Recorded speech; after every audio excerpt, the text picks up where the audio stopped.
Voltamos a conversar sobre a mudança de pensamento em relação a ter ou não filho. Vamos ouvir os argumentos de duas mulheres que tomaram a decisão de não ter.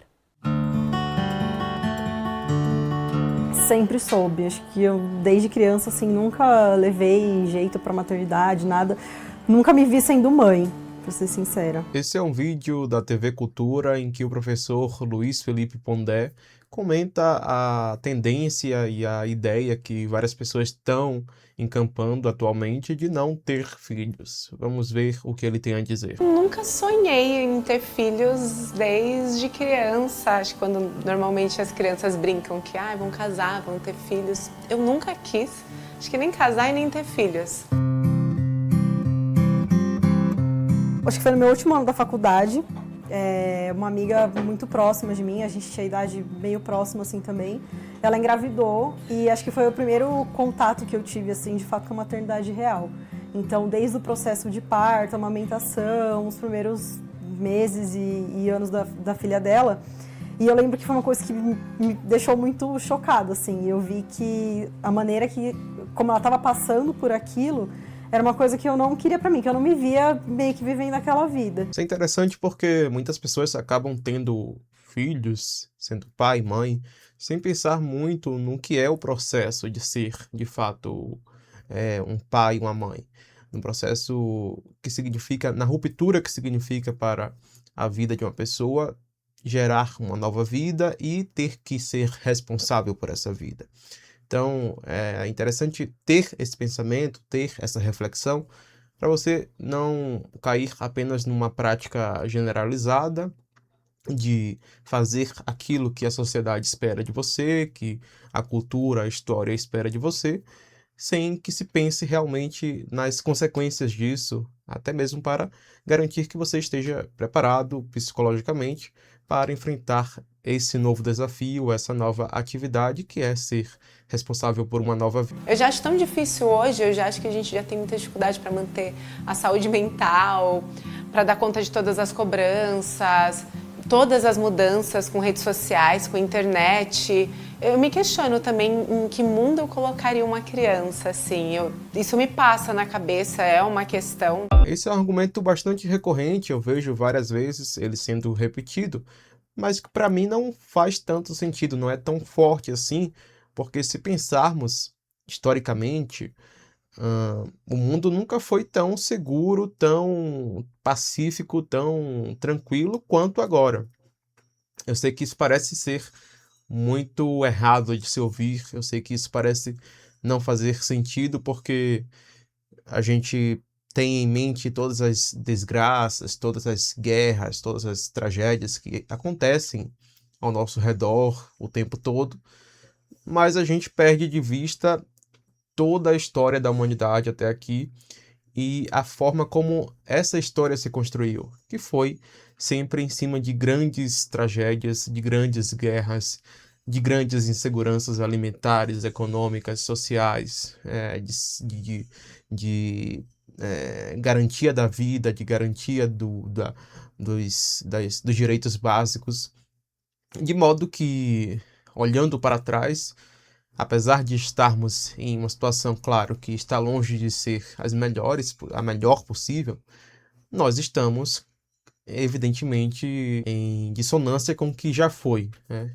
E por isso esse argumento de que não vou ter filhos porque o mundo hoje é um mundo ruim, ele serviria para qualquer época em que nós vivemos, em que nossa espécie viveu.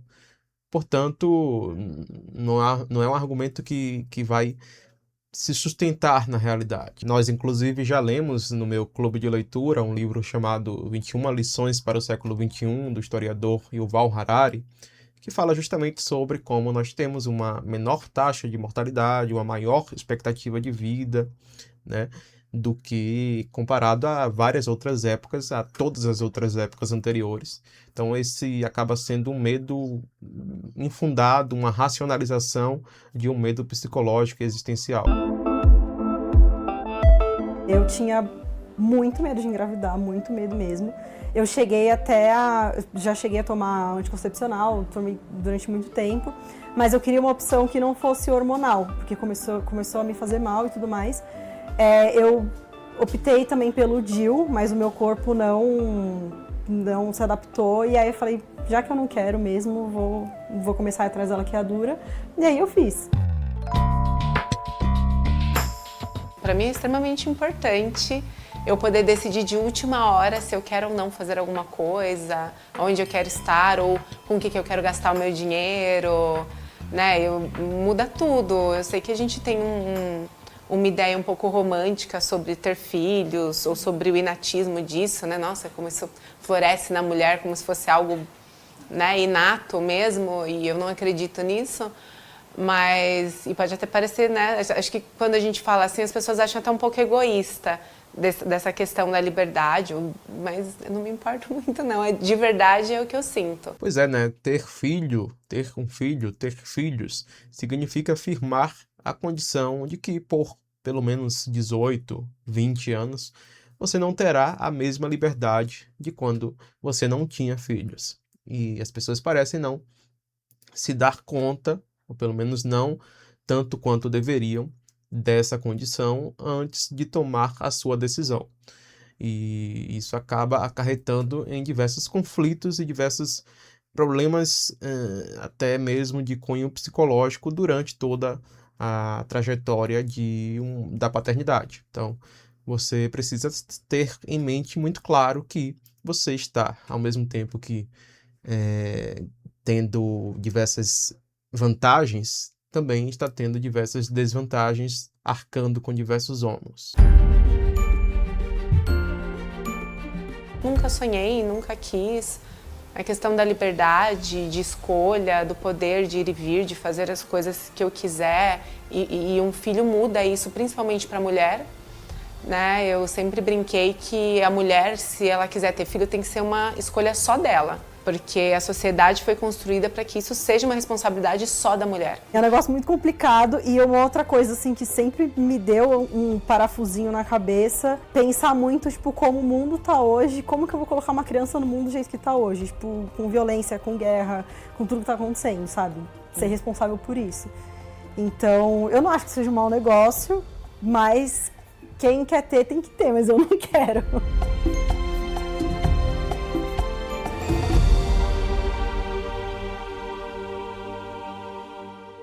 A fala de uma das entrevistadas pelo Fim, quando ela diz que quem quiser ter, que tenha. Agora o Pondé vai comentar o relato dessas mulheres. Vamos ver. E eu não quero ter, que é evidentemente, do ponto de vista do indivíduo, corretíssima, né?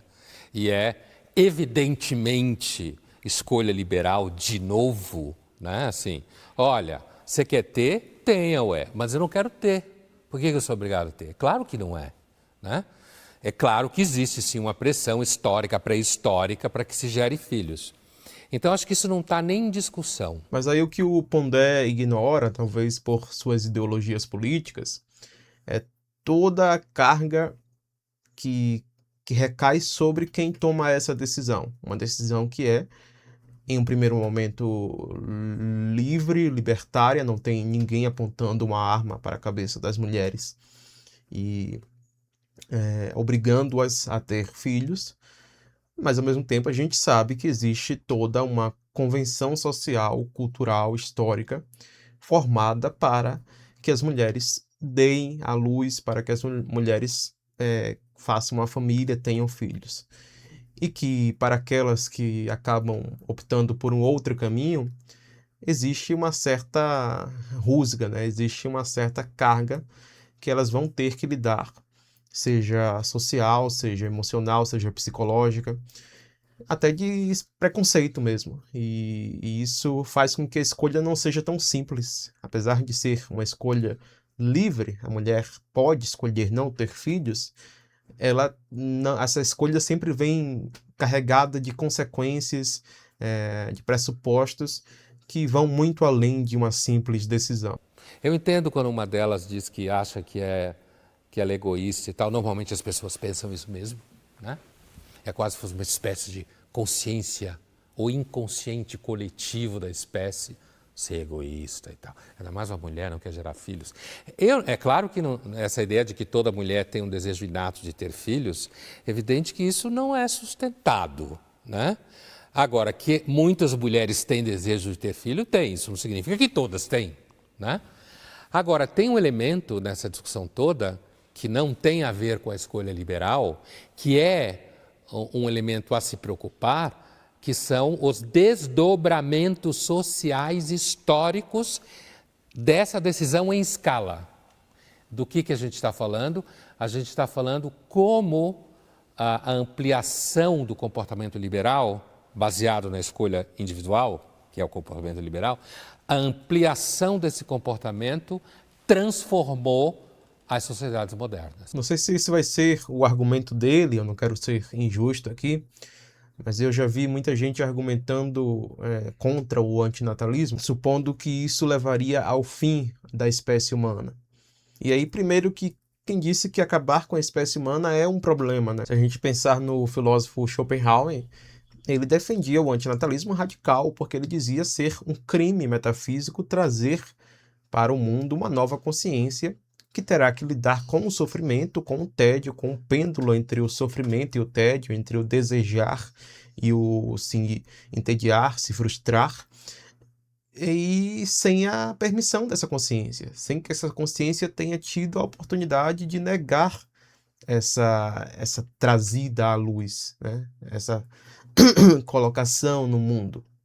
Então, para Schopenhauer, não faz nenhum sentido, já que não vindo à tona, com a consciência não vindo à tona, não existindo, ela não tem a possibilidade de sofrer. A partir do momento que ela existe, ela sempre vai ter a possibilidade de sofrer. Então, para Schopenhauer, a natalidade não faz sentido e a existência da espécie humana acaba também não sendo um bom negócio. Então, esse argumento também não é um argumento tão razoável assim. E segundo, que isso é uma extrapolação absurda, né? A gente não está trabalhando sequer com algo próximo disso, com a hipótese de que todo mundo vai deixar de ter filhos. Isso não está nem perto de acontecer. Não existe nenhuma estimativa que leve a essa conclusão. Então, tentar argumentar contra pessoas que não querem ter filhos, dizendo que a decisão delas pode implicar numa extinção da espécie, é fazer uma tentativa de extrapolação que não condiz com a realidade. A gente não tem esse cenário dado, né? A escolha individual é uma escolha individual. Ela não vai refletir toda a humanidade. Para o bem e para o mal, no sentido de... Isso é... Nem todo mundo tem isso claro quando está falando de si mesmo. Agora, muitas vezes as pessoas citam o custo financeiro de ter filhos. Então, custa cada vez mais, as pessoas têm que trabalhar cada vez mais para dar conta das necessidades dos filhos e passam menos tempo com os filhos, porque têm que trabalhar mais. Aí, nesse contexto, elas se perguntam, filhos para quê? Então, o mundo que nós estamos construindo tem levado as pessoas a decidir não ter filhos? Mas com certeza.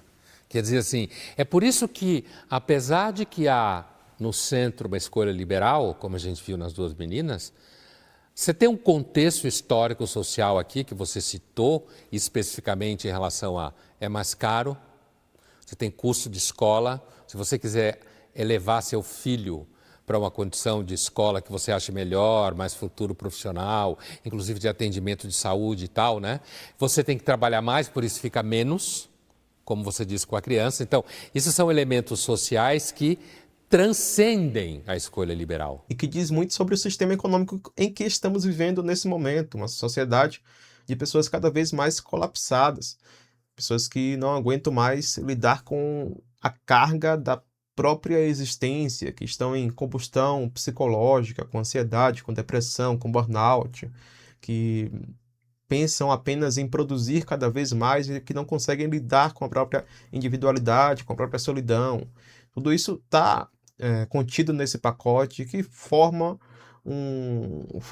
indivíduos incapacitados, né? Indivíduos incapazes de olhar, analisar a própria vida e lidar com questões que são questões primárias, mas que estão sendo cada vez mais deixadas de lado. Mas esses elementos da conjuntura moderna de sociedade, sim, tornam os filhos um mau negócio. Tornam. Quando você joga isso para trás, seja para a história ou para a pré-história, que normalmente se esquece, a gente tem mais tempo de pré-história do que história, espécie. Quando você joga isso para trás, a ideia de escolha liberal ou de independência não existia. Inclusive porque se fosse sozinho, estava lascado. Não tinha coisa pior do que uma mulher grávida dando à luz sozinha na pré-história. Ela ia provavelmente morrer, os dois. A dependência do bando, do grupo, é gigantesco. Aliás, uma das apostas do capitalismo contemporâneo é que você dependerá cada vez menos do núcleo familiar e cada vez mais das empresas que oferecem serviços. Que é, pelo menos a meu ver, um outro problema. Nós saímos de uma dependência estrita ao núcleo familiar, né, lá nos primórdios da humanidade, que era um problema, claro, porque você tinha pouco espaço para se garantir, para conseguir sobreviver longe de qualquer seio familiar. Mas nós estamos entrando agora, como o Pondé falou, em uma extrema dependência de serviços, quase sempre privados, que também não dão garantia de nada, né? Que também são extremamente desiguais, extremamente sectários e que acabam deixando muitas pessoas numa insegurança perpétua, sem ter chance de conseguir se estabelecer, conseguir ter uma vida estável, uma vida digna. A solidão da vida moderna nos fez trocar as redes de apoio comunitária por assinaturas de creches, de babás, de cuidadores, de pessoas que a gente não conhece, de serviços que a gente não conhece, mas que estão prontos para nos atender desde que tenhamos recursos financeiros para isso.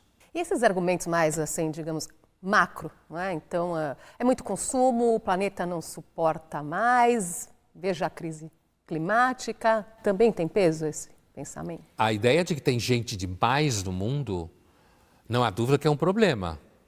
Gente demais depende de mais geração de comida, que é a grande falha das pessoas que acham que pode sustentar a humanidade com sua horta natural na varanda, né? Se dependesse de horta natural na varanda para sustentar 8 bilhões de pessoas. Então, acho que a gente pode sim pensar que tem gente demais no mundo e que, portanto, de repente, você botar mais uma criança no mundo, ou várias pessoas botando criança no mundo, você ainda aumentaria mais o número dessas crianças. Apesar de que quem normalmente faz esse raciocínio e normalmente toma essa decisão é normalmente as pessoas com uma condição melhor. É isso, o Pondé traz alguns pontos que eu acho questionáveis, outros pontos são, a meu ver, pertinentes para esse debate, mas o fato é que é um debate cada vez mais relevante e que deve ser feito com muito cuidado, observando os argumentos de todos os lados e, pelo menos ao meu entender, dando voz à liberdade individual, à possibilidade de escolha das pessoas e de elas terem a capacidade de definir o seu próprio futuro e o que elas querem para a sua vida. Se você busca aproveitar melhor o seu ócio e aumentar o seu repertório intelectual, eu te convido a fazer parte do meu clube de leitura que está com as inscrições abertas. O link de inscrição está na descrição deste vídeo. E se você quer saber mais sobre como começar a ler filosofia, por onde começar a ler filosofia, clica nesse vídeo aqui que eu falo sobre isso.